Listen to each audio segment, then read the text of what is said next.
Si le premier épisode de la transition n'est pas parvenu à indiquer le cap pour sortir le Mali de l'ornière, force est de reconnaître que le deuxième en cours affiche une hardiesse à faire trembloter de peur. En effet, la posture téméraire des nouvelles autorités de transition aux affaires depuis 5 mois éberlue plus d'un, tant au plan national qu'à l'international. L'homme symbolisant cette révolte infructueusement populiste pour certains, et patriotiquement grandeur nature pour d'autres, est bien l'actuel Premier ministre Tchogel Kokalamaga. Depuis le leadership du père de l'indépendance de notre pays, en la personne de l'icône Modibo Keïta, aucun leader malien ne s'était hasardé à braver de façon frontale et ostentatoire la France et par ricochet la communauté internationale. Une impressionnante réalité qui exalte dans sa grande majorité le peuple malien, lequel, il faut l'admettre, a une inclination pour le dessein du Premier ministre de proroger la période transitoire. Cependant, l'obstacle le plus sérieux à la réalisation de ce dessein est l'hostilité d'une majorité écrasante de la classe politique,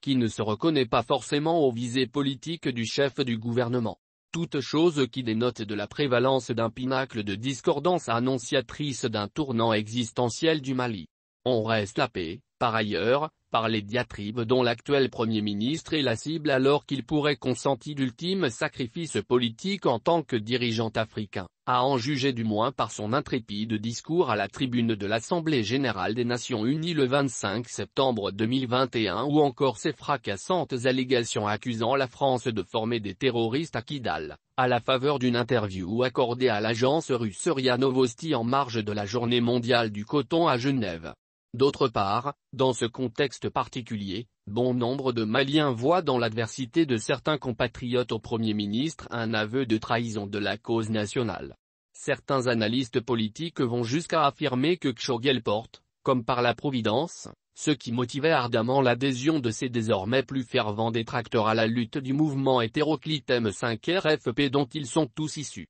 En tout cas, clivant ou pas et machiavélique ou non, le docteur Premier ministre donne l'impression de savoir tirer son épingle du jeu tant dans la situation socio-politique actuelle du pays que dans sa guerre ouverte avec l'ex-puissance coloniale qui donnerait tout pour écourter son séjour à la primature. Quant à sa volonté notoire de prolonger la transition, les conclusions des Assises nationales de refondation viendront juste confirmer le souhait de la majorité des Maliens qui à tort ou à raison retrouvent en l'actuel chef du gouvernement leader idéal de la situation.